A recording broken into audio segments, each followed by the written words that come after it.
Bismillahirrahmanirrahim. Today we are going to discuss the capacitance. अच्छा जी capacitance में सबसे पहले हम जो डिस्कस करने जा रहे हैं that is what is a capacitor. Ji capacitor is the device which can store energy. और जितने भी ऑल्टरनेटिव सोर्सेज होते हैं, जितनी चार्जिंग वाली डिवाइसेस हैं, बैटरी, मोबाइल की बैटरी, लैपटॉप की एमरजेंसी लाइट्स, वो are a type of capacitors, right? अच्छा, capacitor is also use to convert AC into DC. ये स्मूदिंग होता है, एक रेक्टिफिकेशन है, वो नहीं, स्मूदिंग. नोट कर लीजिएगा.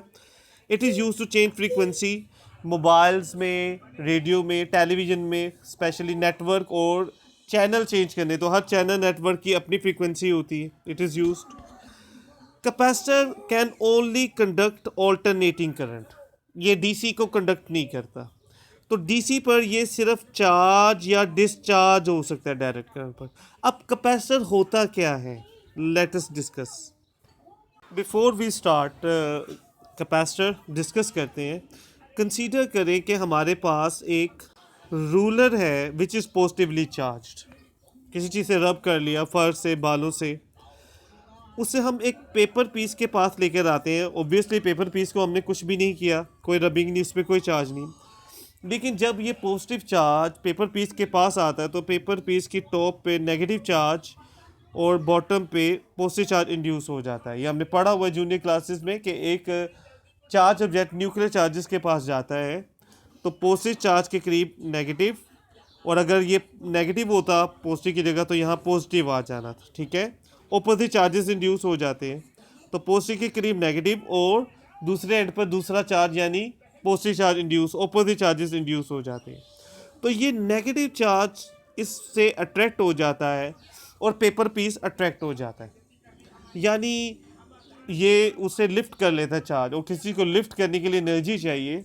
मीन्स जब चार्ज में एनर्जी आती है, चार्ज आते हैं, और ये रूलर में जब चार्ज आता है तो एनर्जी भी आती है इतनी कि वो पेपर पीस को अट्रैक्ट कर लेता है.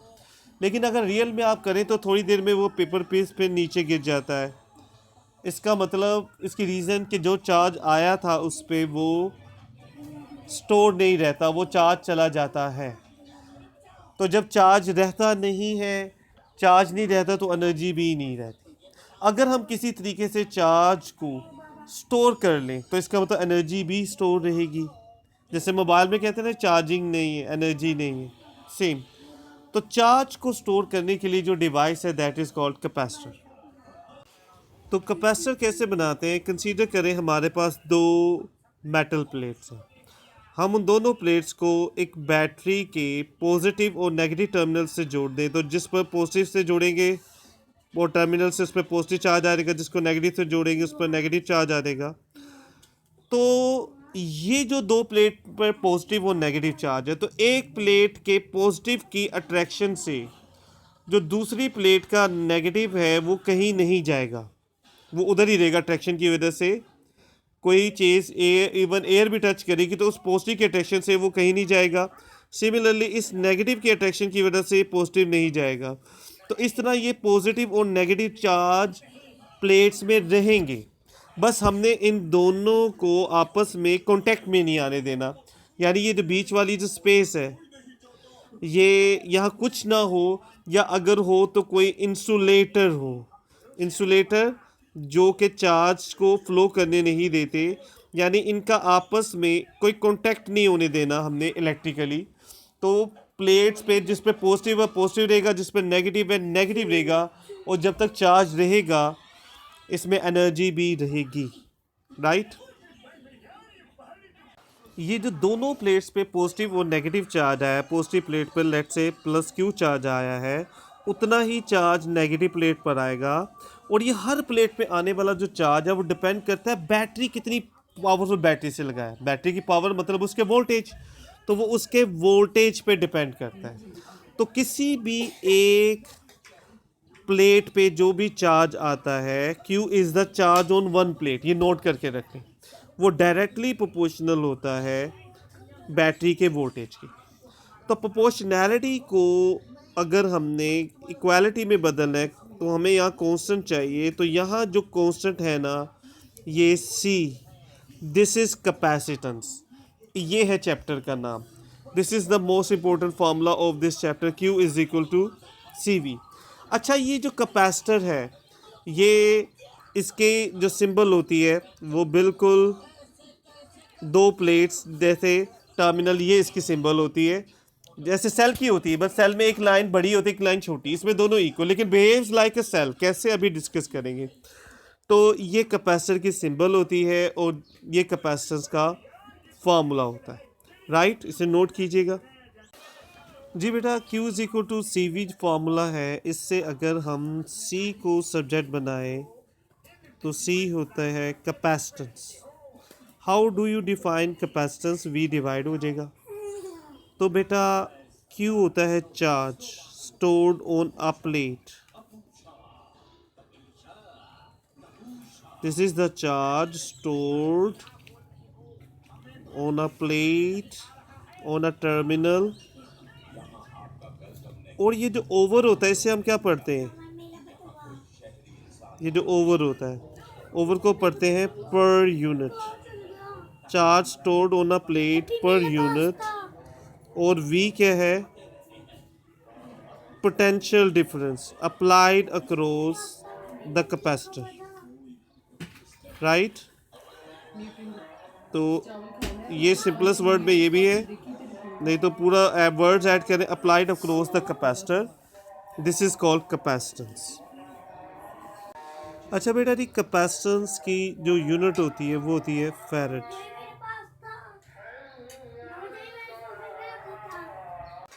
जी, फैरेड होती है इसकी यूनिट, जिसको हम रिप्रेजेंट करते हैं F से।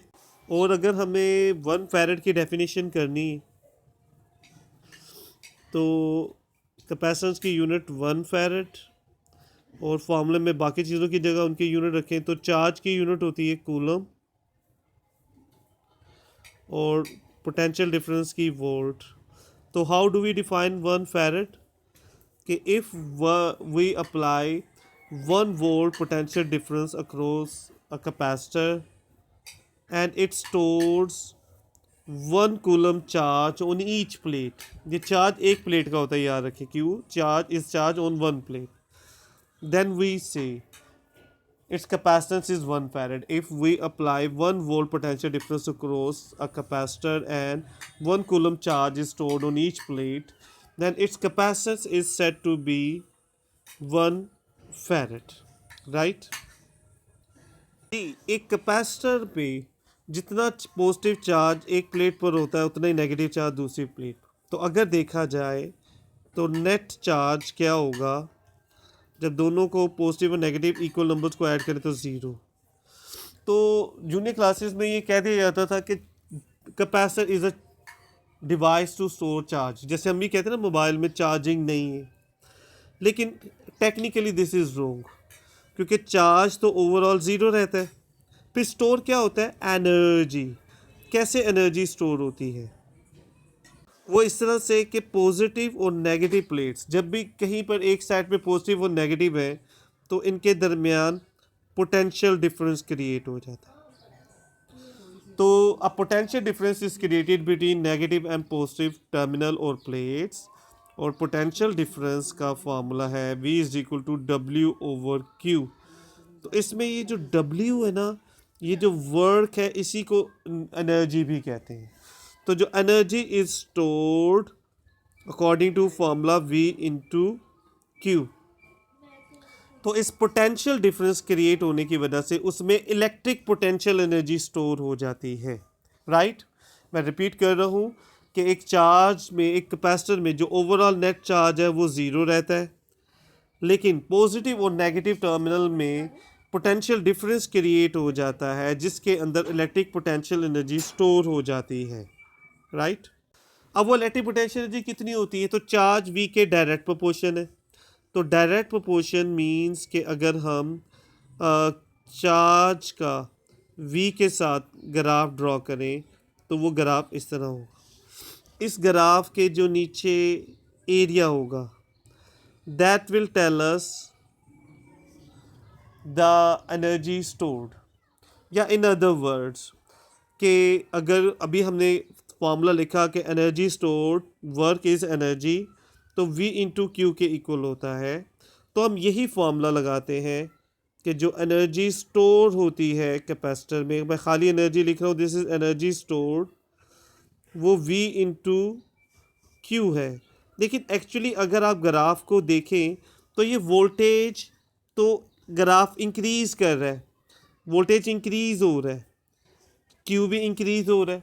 तो जब कोई चीज़ चेंज हो रही हो तो हम ना एक वैल्यू नहीं लेते, एवरेज वैल्यू ले लेते हैं। तो लेट्स से आपकी मर्ज़ी है या चार्ज को लें या वोल्टेज को। तो वोल्टेज इनिशियली ज़ीरो था, फिर वो V हो गया, तो हमने दोनों को ऐड करके 2 पे ये एवरेज ले लिया। जब कोई चीज़ चेंज हो रही हो तो उसकी कौन सी वैल्यू लेते हैं, एवरेज इंटू क्यू। अच्छा, ज़ीरो को ऐड करके कोई फ़र्क नहीं पड़ता, जो ओवर में 2 है उसे we can write half into V Q या क्यू वी कह लें। जो चीज़ बोलना आसान होता है उसे याद करना भी मुश्किल है, तो इसका फॉर्मूला बन जाता है हाफ क्यू वी। तो एक कैपेसिटर में जो एनर्जी स्टोर होती है उसका formula half into Q into V होता है। अब हमारे पास फॉर्मूला है Q is equal to C V, top पे देखेंगे। तो अगर हम उस फॉर्मूले को इसमें सब्स्टिट्यूट करें, Q की जगह वैल्यू सी वी सब्स्टिट्यूट करें, ये Q की जगह रखा है, बाकी हाफ भी ऐसे भी, तो फॉर्मूला बन जाता है half C V square, right जी। तो एनर्जी स्टोर का फॉर्मूला हमारे पास क्या आ गया, एक हाफ इंटू क्यू वी है, राइट, और एक half into C V square, और ये ज़्यादा इंपॉर्टेंट है, ये ज़्यादा यूज़ होगा। और in other words area under Q V graph, V Q graph कर लें या Q V graph, in both scenario it will be correct. तो बेटा area under Q V graph is also called the energy stored, right. अच्छा जी, एक capacitor का graph V Q graph, Q V graph कर लें या V Q graph, both will be correct, ठीक है। तो अगर हम देखें उसका ग्राफ, तो एक स्पेसिफिक जो वोल्टेज है, लेट्स से वो वोल्टेज V1 है, उस स्पेसिफिक वोल्टेज पर उसमें इतना चार्ज स्टोर हुआ, राइट, और उस वक्त उसमें कुछ एनर्जी स्टोर हुई, वो जो एनर्जी होगी वो इस एरिया से हमें पता चलेगी। लेकिन हम उसका वोल्टेज इंक्रीज़ करते हैं further to a value V2, तो उसमें चार्ज भी और स्टोर हो जाएगा। ये जो एरिया अंडर द ग्राफ होता है एनर्जी स्टोर बताता है, लेकिन ये जो एरिया अंडर दिस ग्राफ हो, सिर्फ इतना ट्रेपेजियम, ये जो एरिया है ये क्या रिप्रेजेंट करेगा, ये रिप्रेजेंट करेगा चेंज इन एनर्जी। पहले भी एनर्जी स्टोर हुई थी V1 पर, और एनर्जी का फॉर्मूला होता है हाफ सी वी स्क्वायर। तो उसका फॉर्मूला पहले वाली एनर्जी का हाफ सी वी वन था वोल्टेज, उसका स्क्वायर, और बाद वाली एनर्जी का half C V two, half C V square होता है ना एनर्जी का फॉर्मूला। तो ये जो चेंज इन एनर्जी होगा ये होगा बाद वाली एनर्जी में से पहले वाली एनर्जी को माइनस कर दें, यानी half C V two square में से half C V one square को आप माइनस कर दें, राइट।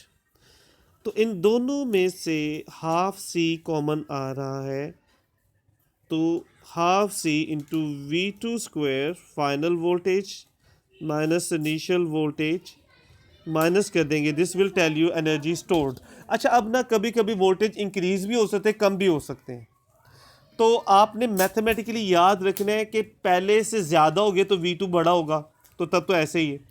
अगर पहले से वोल्टेज कम हो जाता है, V1 ज़्यादा था और वो डिस्चार्ज हो जाता है, कम हो जाता है, तो आपने V1 square minus V2 square कर देना, यानी बड़ी वैल्यू पहले ही रखनी है, राइट, क्लियर।